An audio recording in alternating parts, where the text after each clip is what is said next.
저 대표님이 이번에 만드신 강좌에는 이제 대표적으로 기업으로는 DB그룹, 뭐 차바이오텍, 현대차그룹, 롯데, 하나, 코오롱, 녹십자, 두산, 카카오, 삼성그룹이 있고 거기에 맞는 뭐 이슈와 전략들이 있는 건데 그걸 다 여기서 할 수는 없는데 어쨌든 기업을 좀 예시를 가지고 한 발 앞서 세력을 파악하는 방법을 좀 알려주신다면요. 일단 지금 핫한 게 오늘 방송하는 날에 삼성전자가 지속적으로 빠졌다가 55,000원대를 찍고 오늘 한 2,000원 올랐습니다.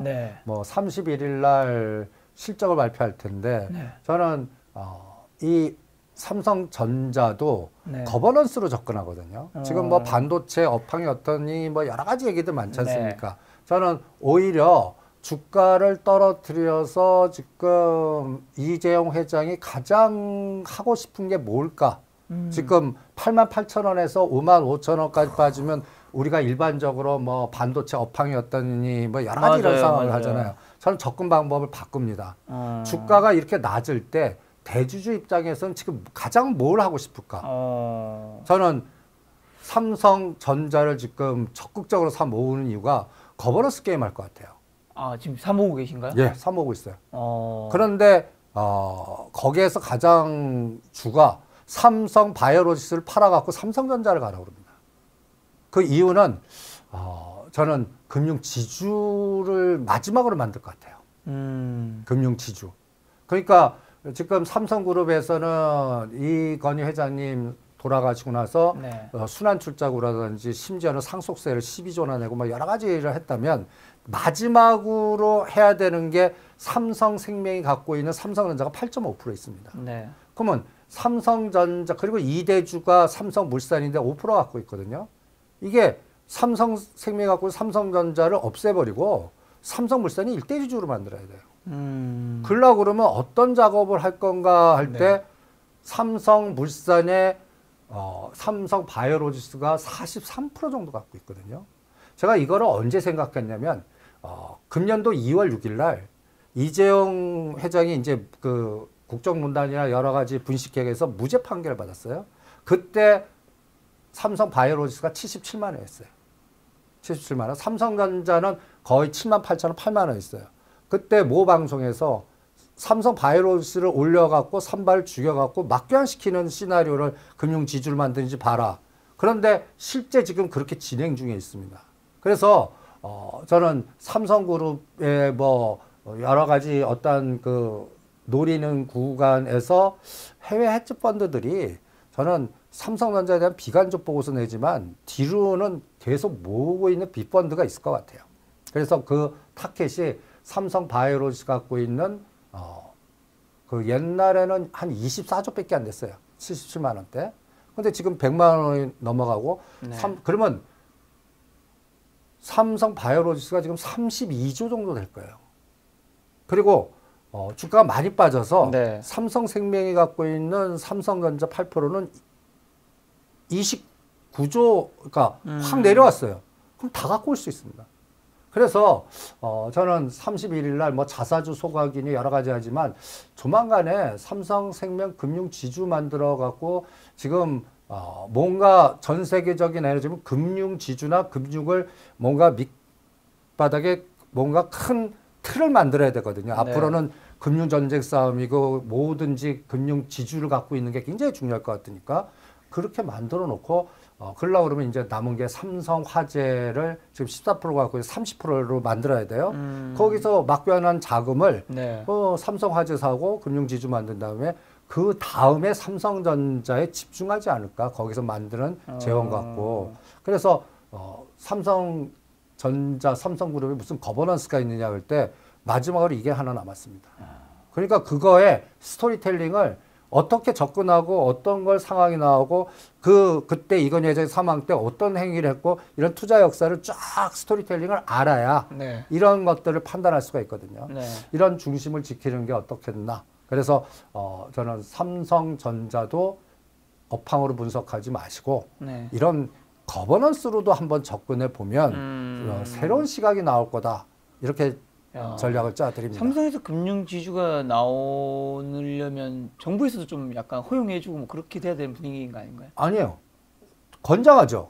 지금 뭐 간단히 예를 들어서 그 그 여러 가지 공정거래법이라든지 지주법상 그 금융회사가 그 제조업체 갖고 있는 게 법적으로 문제가 되거든요. 그러니까 이런 부분이 이제 하겠다 그러니까 네. 그건 적극적으로 저는 권장하는 추세라고 봅니다. 근데 왜 못했냐? 돈이 어마무시해요. 그 상황이 안 되거든요. 그런데 지금 삼성전자가 오만전자 오면서 그 상황이 여건이 성숙됐다라고 보는 거죠. 그게 실제로 만약에 진행하게 되면 삼성전자 주가는 굉장히 많이 오를 수도 있는 건가요? 저는 스트레이트로 팔만 갑니다. 그러니까 금융 지주가 만들었다는 얘기는 네. 금융 지주를 기반으로 수많은 ETF나 펀드를 해놓고 그 펀드 구조에 기초적인 ETF 만들어 거기다 1등이 삼성전자 그룹주를 계속 사 모을 수 있는 터밭이 되는 거고, 또 하나는 이제는 저는 해외 투자가 굉장히 확장될 것 같거든요. 우리 투자자도 네. 지금 서학 투자들 미국 많이 들어가지 않습니까? 네. 그런데 앞으로의 그 투자 10년의 미래를 본다면 지금 금융주가 이렇게 급등하는 것도 뭐 증시 밸류업도 있지만 일단 세계화 전략인 것 같아요. 그러려면 자산가치 그 시가총액 키우기 작업이거든요. 네. 이 작업에서 삼성그룹도 삼성생명 갖다 여기서 이걸 중심으로 금융지주 만들면 뭐라 그럴까 해외에 투자라는 어떤 편대가 형성이 되는 거거든요. 그리고 나서 아마 나스닥을 공략할 겁니다. 그래서 여기에 아이디어를 보면 이거는 아직 오프 더 레코드인데 네. 그 삼성전자를 10만 전자 만드는 시나리오가 있거든요. 그거는 나중에 동영상을 보시기 바랍니다. 알겠습니다. 자, 그리고 기업 대주주 지분 가치에 대한 탐욕, 뭐 인적 구성, 지배 구조의 변화에서 접근하여 그룹마다 이제 관련된 주가의 동향을 파악하는 방법을 좀 보여주신다면요. 그래서 네. 이 지금 현재 상황이 네. 여러분들 이게 뭔가요? 이 PF 그러니까 경영 참여형 사모펀드 투자 집단 투자 조합인데 네. 이게 생기면서 우리나라의 시장에 큰 변화가 있을 겁니다. 지금 진행 중이에요. 옛날이라면 그 적은 지분화 갖고 재벌이라는 단어가 있고 네네. 그 다음에 대주주가 정권을 행위하지 않습니까? 네. 총수라도 그러고 네. 저는 이 경영 참여형 PF가 확장되면서 여기서 MBK라든지 IMM이라든지 뭐 이런 것들이 커지면요. 이제는 대주주들의 그 지배력이 약화가 될 겁니다. 그리고 이 사모펀드들이 어떤 때는 경영 참여형으로 지배 구조를 갖다 해서 어느 그룹에는 오히려 사모펀드가 대주주가 되면서 네. 어떤 때는 그걸 쪼개갖고 팔아먹기도 하겠지만 어떤 때는 지금같이 재벌들의 여러 가지의 관행이나 일자리 몰아주기나 뭐 이러한 부분이 오히려 이제 선진화 추세로 바뀌면서 해외 투자들 이런 것들이 활성된 다음에 다음 단계는 우리나라 선진국 지수에 들어가는 발판을 여기서 만들어주는 거거든요. 네. 그러니까 이 PF 경영 참여형 펀드가 지금은 노이즈가 많아요. 그룹 그 총수들은 왜 지금 이런 상태에서 들어오나 이게 이기주의 잡던 이거 해외에 팔아먹을 거다 막 하지만 선진화 과정에서는 이 과정이 거쳐야 됩니다. 그리고 우리나라 주시장이 이제 진짜 선진화되는 거예요. 네. 그래서 이러한 그 헤지펀드나 사모펀드들의 공격적 상황이 네. 저는 앞으로 3년간 우리 주시장을 지배할 겁니다. 그럼 이런 것들을 미리 파악을 하셔야 앞으로 대상 제2의 고려야 이런 것들을 찾아내실 수가 있거든요. 그래서 앞으로 시장은 큰 변화가 있을 것 같아요. 그러니까 이 변화를 사모펀드가 뭐고 네. 이렇게 운영하는 체제가 뭔가 여기서 이제 여러분들이 GP하고 그 다음에 SPC 이런 개념들을 다 아셔야 됩니다. 이 GP는 무한 책임 투자 그러니까 자기 돈도 집어넣으면서 공격적으로 투자해서 성공하면 성과급을 네. 어마무시하게 받고 갑니다. 근데 실패하면 여기 쪽박 쳐요. 네. 그러니까 여기도 이제 자기네들이 철저하게 분석해서 공격을 하겠죠. 그러면 그 대상이 자산이 많거나 그 다음에 뭐 핵심 공격이 되거나 사견으로 그 프리트 우먼 보셨어요? 봤죠? 기호 여인, 예, 기혼이야. 줄리아 로버츠. 예. 거기 나온 남자 주인공이 그거잖아요. M&A 그게 인수와 합병한 그게 이 사람이죠. GP예요. 그래서 망해가는 조선회사를 사서 운영하는 게 아니라 배 팔고 맞아, 공장 맞아, 팔고 맞아, 맞아. 이러면서 쪼개서 파는 네. 이러면서 돈 버는. 그런데 그거를 이제 너무 그러니까 이 사람들은 기업을 운영하는 게 아니라 금융을 이용해서 쪼개서 파는 그 사냥꾼이다라는 측면도 강하지만 한쪽에서는 이거를 그동안 재벌의 관행이나 그 뭐라 그럴까요? 네. 마이너스 점을 이런 금융 자본과 연결된 이런 집단들이 들어오면서 뭔가 전환의 국면을 만드는 것도 많거든요.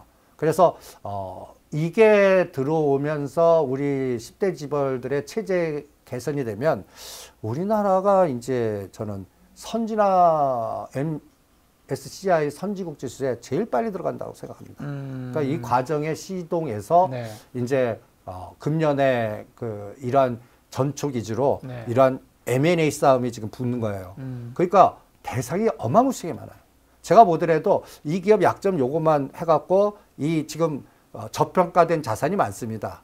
갖다 해서 장부가로 했는데 지금 시장가로 하면은 어떤 거는 뭐 기업의 가치가 뭐 50이나 더블도 되는 것도 있어요. 일부러 죽이는 것도 있고 이런 것들 공략하면 갖다 해서 대주주 입장에서는 이크할 거 아니에요. 지금 대주주들 지금 고려한 연품 갖고 네. 우리 회사도 공격하면 어떡하지? 아주 그냥 잡을 안 서일 겁니다. 그거에 또 준비 과정도 있을 거고요. 그러면 백기사도 막 모을 거고 이런 과정이 미리 생각하면서 그 틈새를 노리면 여러분들이 어떨까. 네. 그래서 이러한 그 PF 사모펀드라든지 이러한 자금의 운용 과정을 먼저 이해를 하시고 네. 이게 또 실질적으로 이제 어떻게 전개되면서 이때 헤지펀드 투자 전략을 이용해요. 그러니까 전환사채를 발행해 갖고 기업 일단 싸게 주식을 응용한다든지 아니면 그래서 차익거래 한다든지 아니면 뭐 인수합병 차익거래 그다음에 채권을 인수해서 하는 경우 그다음에 또 유무상 증자를 해서 또 여러 가지 상황이 있습니다. 또 이벤트 드라이브도 쓰기도 해요. 뭐 이런 다양한 전략을 알아야 어떤 전략에 어떻게 이용되나 이거를 알 수가 있고 그래서 이런 롱숏 전략일 때 어떤 거는 인위적으로 죽이는구나. 죽여요 그냥. 싸게 갖고 올 건 죽여요. 그리고 그 갖고 오기 위해서 올리는 갖다 해서 담보가치를 키워갖고 올리는 대상이 또 반드시 있어요. 네. 그러니까 갖다 해서 하나그룹에서는 우크라이나 러시아 전쟁 덕분에 하나 에어로스페이스 업황도 좋지만 그 담보가치를 높여갖고 그 담보를 잡고 그 수건인 대우조선의 여성을 하나 오션으로 만들었잖아요. 네. 그러니까 이런 작업이 그룹마다 다 있습니다. 그래서 이런 핵심을 찾는 공부를 하자. 그리고 나서 그게 딱 들어왔을 때 이런 네. 공부한 사람은 이게 이제 시작인가 보다 하고 타이밍을 잡을 수 있거든요. 앞으로 이런 일이 또 주식시장에서 많이 벌어질 거기 때문에 이걸 좀 알고 있어야지. 저는 3년간을 네. 경영 참여형 PF의 머니게임장 네. 그러니까 이런 사모펀드나 헤지펀드들의 네. 전략을 미리 알고 준비를 하자. 그러기 위해서는 대상을 미리 샘플링 해갖고 먼저 준비하는 그 과정이 필요하지 않을까 해서 이 컨텐츠를 한번 만들어 봤습니다.